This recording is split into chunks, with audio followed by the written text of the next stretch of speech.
Hello दोस्तों, नमस्ते।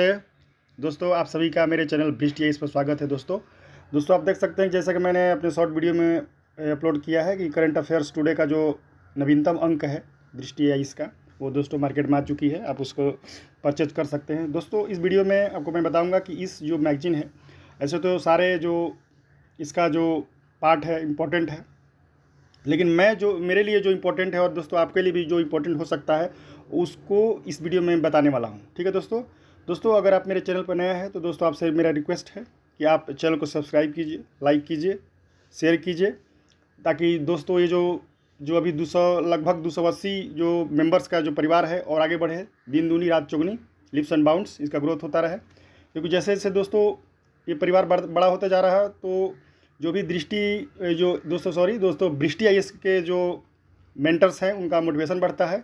और जो आपके लिए जो है बहुत मेहनत करते हैं, सुबह में जो न्यूज़पेपर्स है उसको खंगालते हैं कि कौन आपके लिए इंपॉर्टेंट न्यूज़ हो सकता है। कोई नवीनतम अगर मैगजीन आता है तो उसको सबसे पहले आपको पहुंचाते हैं और ये बताते हैं कि इस जो भी मैगजीन्स है उसका इम्पोर्टेंट जो है, क्या आपके लिए इम्पोर्टेंट हो सकता है, जो आपको मार्क्स इनके इनहेंस कर दे दोस्तों। ठीक है दोस्तों, इस कड़ी में दोस्तों मैं यहाँ लेकर आया हूँ आपको जो दृष्टि आईएएस का करंट अफेयर्स टुडे है। दोस्तों ये मैगजीन आ चुका है, देखिए दोस्तों, आज ही आया है थोड़ी देर पहले। तो दोस्तों यहाँ चलिए सबसे पहले हम देखते हैं कि आप देख सकते हैं कि यहाँ पर कि करंट अफेयर्स टुडे ये किसका मैगजीन है दोस्तों, दृष्टि आईएएस का है। दृष्टि आईएएस का बहुत महत्वपूर्ण मैगजीन है। बहुत सारे बच्चे जो है, हमारे छोटे भाई बहन जो भी क्लास करते हैं, उनको ये फ्री में दिया जाता है। तो ठीक है दोस्तों, तो दोस्तों देखिए यहाँ पर जो इम्पोर्टेंट है बाकी, हाँ देखिए दोस्तों, ये तो है यूपीएससी मुख्य परीक्षा 2023 के मॉडल निबंध। दोस्तों को जैसा कि वो पता होगा कि 2023 का जो यूपीएससी मेंस का एग्ज़ाम हुआ अभी सितंबर मंथ में हुआ था दोस्तों, उसका रिजल्ट अगले माह में संभावित है। तो दोस्तों ये जो निबंध पूछा था, आपको पता है कि 250 अंक का निबंध होता है, 125 नंबर का 2 निबंध होता है, 2 खंडों में दिया रहता है, 4 उसमें रहता है खंड क में, और दोस्तों दूसरा होता है खंड ख में। ठीक है दोस्तों, तो दोस्तों इसमें जो इस मैगजीन का जो सबसे, ऐसे तो सारे अंक जो है इसका जो लेख है, चाहे टॉपर से बातचीत हो, सारे महत्वपूर्ण है। जो भी इसका जो दिया रहता है, इकोनॉमिक सेक्शन, आपको जाके आर्थिक सेक्शन जो भी है, आपको पॉलिटिकल सेक्शन, लेकिन सबसे जो मेरे लिए दोस्तों महत्वपूर्ण है, और मैं आपको बताऊंगा आपके लिए भी महत्वपूर्ण होगा दोस्तों, ये है आपको, ये आपका दोस्तों, एक मिनट, कि दोस्तों सबसे महत्वपूर्ण है, देखिए ये यूपीएससी मुख्य परीक्षा 2023 के मॉडल निबंध। क्योंकि दोस्तों आपको पता है कि जो एसे है दोस्तों, एसे निबंध का जो पेपर है किसमें किसमें शामिल हो गया दोस्तों, यूपीएससी में तो है ही दोस्तों, अब बीपीएससी में भी शामिल हो गया है, और दोस्तों यूपी पीसीएस में तो है ही। तो आपको पता है कि यूपीएससी में कितने मार्क्स का है दोस्तों, यूपीएससी में ये 250 मार्क्स का है, यूपी पीसीएस में दोस्तों 150 मार्क्स का है, वहीं बिहार में सबसे ज़्यादा दोस्तों 300 मार्क्स का है। तो दोस्तों ये बीपीएससी, यूपीएससी और यूपीसीएस तीनों के लिए समान रूप से महत्वपूर्ण है। और बिहार में चूंकि आपको पता है कि 300 मार्क्स का है, जो कि सबसे ज़्यादा अंकों की आती है, जिसमें आपको 3 निबंध लिखने रहते हैं। तो बीपीएससी कैंडिडेट जो 69th मेंस में अपीयर होने वाले हैं दोस्तों, आपको पता है कि उसकी रिजल्ट जो है कुछ ही दिनों आने वाली है। तो निबंध जो है बीपीएससी के लिए बहुत महत्वपूर्ण है। तो दोस्तों चलिए आगे बढ़ते हैं। देखिए दोस्तों यहाँ पर देखिए, आपको दिखाता हूँ मैं, ये देखिए दोस्तों, यहाँ पर ये संपादक कलम से देखिए दोस्तों दिया हुआ, ये तो विकास द्विवेदी सर है, वो खुद अपना जो है हर मैगजीन में जो है आपका संपादक कलम से लिखते हैं, बहुत अच्छा लिखते हैं लेख, क्योंकि जो यहाँ लिखे हैं, क्योंकि तर्क बुद्धि का अवैध प्रयोग घातक होता है, बहुत अच्छा लिखते हैं। जो दूसरा दोस्तों सेक्शन है यहाँ पर टॉपर से बातचीत का दिया हुआ है। दोस्तों को पता है कि ये ईश्वर लाल गुर्जर जी हैं, ये यूपीएससी 2022 में 644 रैंक लाए थे, और इनको दोस्तों पता है आपको सर्विस एलोकेशन इनको मिली है IRS IT दोस्तों, इनकम टैक्स इनको मिली है, ये Indian revenue service income tax इनको प्राप्त हुई है। तो इनका इंटरव्यू आप पढ़ सकते हैं, पढ़ लीजिएगा, बहुत अच्छा है दोस्तों। अब दोस्तों जो मेन इंपॉर्टेंट है दोस्तों, जिस पर हम चर्चा करने वाले हैं, जो मेरा आज के जो वीडियो बनाने का मुख्य मकसद है दोस्तों, ये है, देखिए दोस्तों, ये जो है, ये देखिए यूपीएससी मुख्य परीक्षा 2023 के मॉडल निबंध। इसमें जो दोस्तों 8वां निबंध पूछा गया था यूपीएससी मेंस का, उसको बहुत अच्छे तरीके से दिया हुआ है।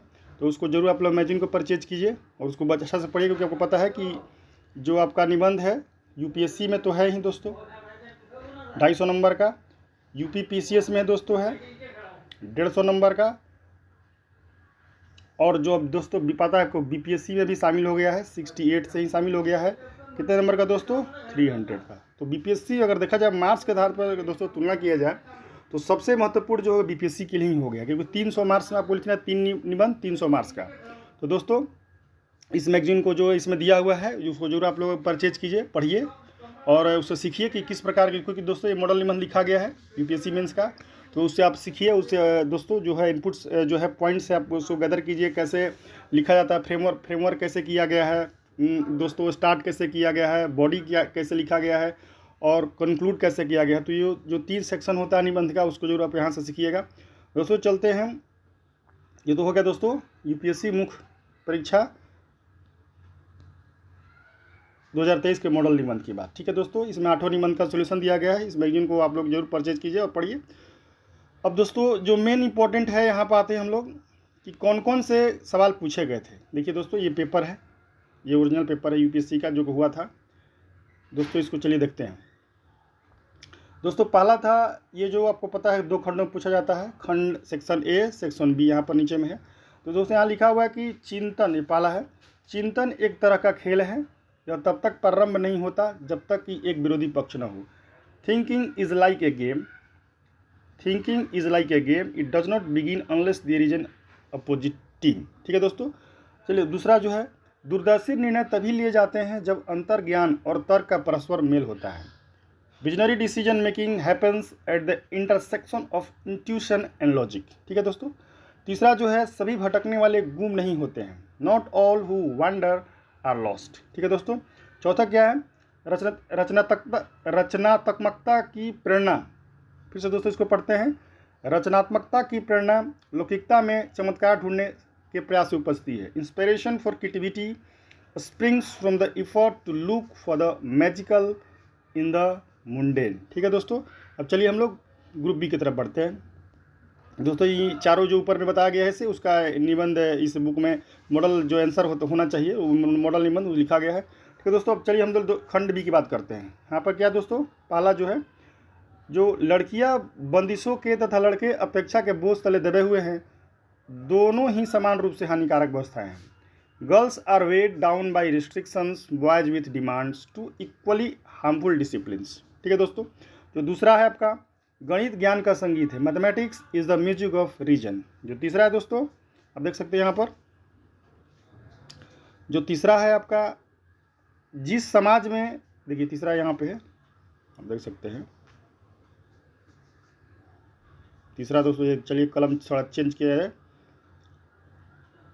ठीक है दोस्तों, देखिए तीसरा जो है यहाँ पर क्या है, तीसरा यहाँ पे, जिस समाज में अधिक न्याय होता है।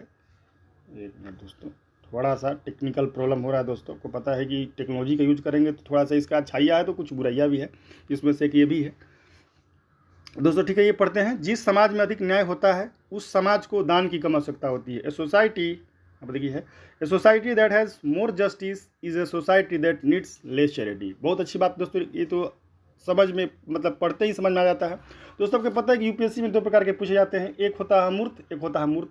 अमूर्त मतलब दोस्तों फिलोसफिकल, उसको ऐसे कहा जाता है, जिसमें आपको थोड़ा समझने में थोड़ा दिमाग लगाना पड़ता है, उसके पक्ष में उसके विपक्ष में पॉइंट लिखना पड़ता है, गदर करना पड़ता है। वहाँ पर एग्जाम हॉल में 10 से 15 मिनट आपको जो है ब्रेनवॉश करना पड़ेगा, वहाँ पे ब्रेनस्टॉर्मिंग करना पड़ता है, सॉरी ब्रेनवॉश नहीं, ब्रेनस्टॉर्मिंग टर्म होता है।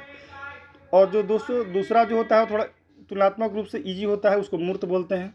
जैसे वो आपको सोशल हो सकता है, पॉलिटिकल हो सकता है, इकोनॉमिक, इन सब आधारों पर हो सकता है। ठीक है दोस्तों, तो यहाँ पर दोस्तों स्पष्ट लिखा है कि society that has more justice is society that needs less charity. Simple सा बात है दोस्तों। आप देखेंगे दोस्तों कि जो भी स्कैंडिनेवियन कंट्री है, जैसे नॉर्वे हुआ, स्वीडन हुआ, ये सब जो दोस्तों वहाँ पर देखिएगा जो भी रैंक, जो आपका जो रैंक जारी किया जाता है, चाहे आपको दोस्तों, एक मिनट दोस्तों, चाहे दोस्तों वो जो आपका ग्लोबल जेंडर गैप जो इंडेक्स जारी होता है, चाहे ग्लोबल हंगर इंडेक्स जारी होता है, चाहे दोस्तों वर्ल्ड हैप्पीनेस रिपोर्ट जारी होता है, आप देखेंगे वो सब देश जो है टॉप पे है। इसका वजह क्या है दोस्तों, क्योंकि वहाँ पर दोस्तों एक तो जेंडर इक्वलिटी की बात होती है और वहाँ दूसरा दोस्तों मोर जस्टिस होता है। ठीक है, मोर जस्टिस वाला सोसाइटी है, इसलिए वहाँ पर क्या होता है दोस्तों, लेस चैरिटी। वहाँ पर आप देखेंगे कि भारत में बहुत सारे संस्थान हैं जो धार्मिक न्यास ट्रस्ट बहुत सारे खुले हुए हैं, जो दान दक्षिणा करते हैं, लंगर चलाते हैं, तो अच्छी बात है। लेकिन दोस्तों अगर मान लीजिए भूखे को अगर आप डेली खिला रहे हैं, उससे अच्छा है भूखे को कुछ स्किल सिखा दीजिए। स्किल सिखा देंगे दोस्तों, खुद कमाएगा, खुद खा लेगा, पर बोझ नहीं बना रहेगा। दोस्तों इस आपको पता है कि मैं एक चीज़ और बता दूं दोस्तों, यहीं पर एक बहुत इंपॉर्टेंट डाटा है दोस्तों, कि भारत में जो कौशल प्राप्त जो श्रमिक हैं, या आप उसको यूथ हैं, या जो भी लेबरर्स हैं, या जो भी काम कर रहे हैं, मात्र दोस्तों लगभग 6% ही हैं जो स्किल्ड हैं। वहीं दोस्तों आप देखेंगे कि जो जापान जैसे देश है, चाहे साउथ कोरिया है दोस्तों, वहाँ जो स्किल्ड जो लेबरर्स हैं या यूथ है दोस्तों, वहाँ उनका परसेंटेज 80% के पास है दोस्तों। तो दोस्तों देख सकते हैं कि कितना अंतर है, एक 6% जो कि भारत में है स्किल्ड, और एक 80% से ऊपर या ज़्यादा जो कि जापान और साउथ कोरिया देशों में है। तो इस प्रकार दोस्तों ये निबंध जो है इन सब पॉइंट को इंक्लूड आप करते हैं तो बहुत अच्छा मार्क्स मिलेगा। बाकी जो है उसमें को पढ़ लीजिएगा, ठीक है दोस्तों। जो लास्ट है, शिक्षा वह है जो विद्यालय में सीखी गई बातों को भूल जाने के बाद भी शेष रहती है। Education is what remains after one has forgotten what one has learn in school. देखिए दोस्तों ये भी बहुत आपको मूर्त टाइप का है निबंध, भी इसमें स्पष्ट है। तो मतलब अगर जैसे मेरे को अगर कोई दोस्तों कहेगा कि आप कौन सा इसमें खंड बी में अटेम्प्ट लेंगे दोस्तों, तो ये मैं करता दोस्तों, ये आपको ये सी, ये दोस्तों ये जो हाँ 7वां नंबर है, एक मिनट दोस्तों, जो हाँ 7वां नंबर है कि जिस समाज में अधिक न्याय होता है उस समाज को दान की कम आवश्यकता होती है, ठीक है दोस्तों। और जब जहाँ तक ये पहला सेक्शन है उसमें दोस्तों मैं कौन अटेम्प्ट करता है दोस्तों, जो कि मतलब आसानी से दोस्तों ये दोस्तों तीसरा, सभी भटकने वाले गुम नहीं होते हैं, not all who wander are lost, not all who wander are lost, ठीक है दोस्तों। ठीक है दोस्तों, इस वीडियो में इतना ही दोस्तों। अगर वीडियो आपको अच्छा लगा हो तो दोस्तों मेरे चैनल को सब्सक्राइब कीजिए, लाइक कीजिए, कमेंट कीजिए, और इसी तरह का इन्फॉर्मेटिव वीडियो अगर आप पाना चाहते हैं तो निश्चित रूप से दोस्तों आपसे रिक्वेस्ट है कि चैनल को सब्सक्राइब कीजिए, क्योंकि दोस्तों जैसे आप लोग लाइक करते हैं, कमेंट करते हैं, तो दोस्तों जो मेंटर्स हैं उनको मोटिवेशन मिलता है, और इसी तरह आप लोगों के लिए जो है इन्फॉर्मेटिव एंड कंस्ट्रक्टिव वीडियो जो है आप लोग भविष्य में बनाते रहेंगे, ठीक है दोस्तों। तब तक के लिए दोस्तों इस वीडियो में इतना ही। जय